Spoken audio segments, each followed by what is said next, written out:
Before you listen to this story, let me ask you something. Have you ever felt like your house wasn't empty even when you were completely alone? Because this isn't a ghost story. This isn't about demons or monsters. This is about something far worse, something real. And once you hear this, you'll never feel safe in your own home again. I live alone in a small rented house. 2 bedrooms, 1 bathroom, old walls, cheap rent. The first strange thing happened on a Tuesday morning. I woke up and noticed my kitchen chair wasn't where I left it. I had pushed it under the table the night before, but now it was slightly pulled out. I blamed myself. Maybe I forgot. Maybe I was tired. Then it happened again the next day, and the day after that. Small things kept moving. Shoes turned the wrong way. Cabinet doors slightly open. Lights off that I remembered turning on. Nothing dramatic, just enough to make you second-guess your own memory. That's the worst part, when you start thinking you are the problem. About a week later, I started hearing sounds at night. Not loud noises, not footsteps running, just movement.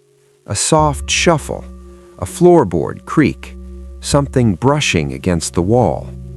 Every time I sat up in bed, it stopped. I told myself old houses make noise, they settle, they breathe. But one night, around 2:30 a.m., I heard something different. Breathing. Not mine. Slow, careful, like someone was trying not to be heard.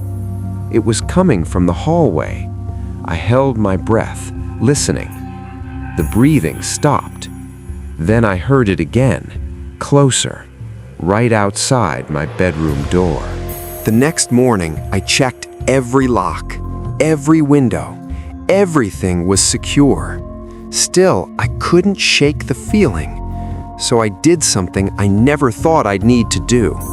I set up my old phone as a camera in the living room before going to bed, just to prove to myself that nothing was happening. When I checked the footage the next morning, my stomach dropped. At 3:12 a.m., the camera recorded movement.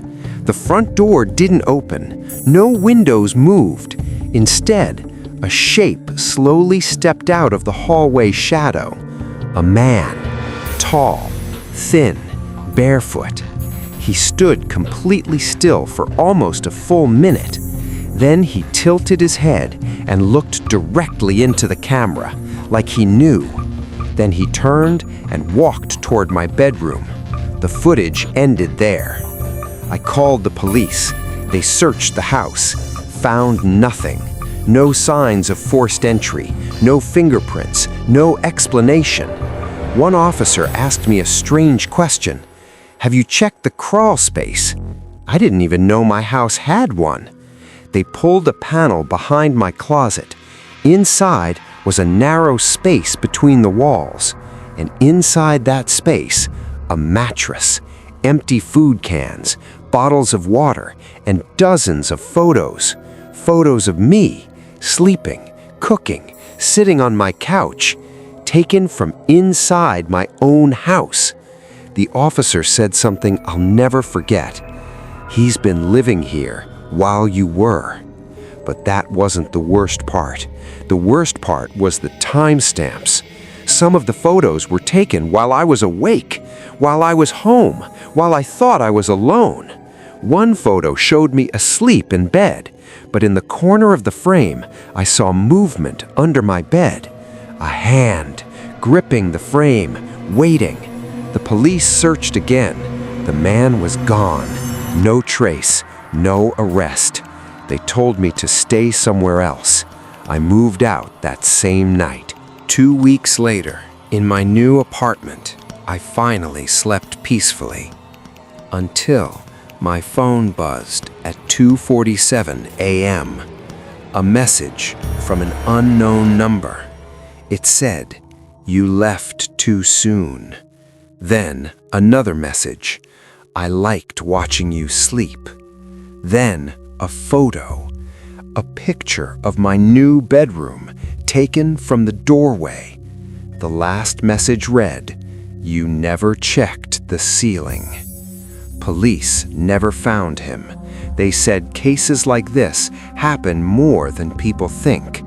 People living in walls, ceilings, hidden spaces, watching, waiting. So tonight, before you sleep, check your locks, check your closets, and maybe check the spaces you think no one could fit in. Because sometimes you're not alone, and you never were. Thank you for watching the video. If you liked the horror stories, subscribe for more.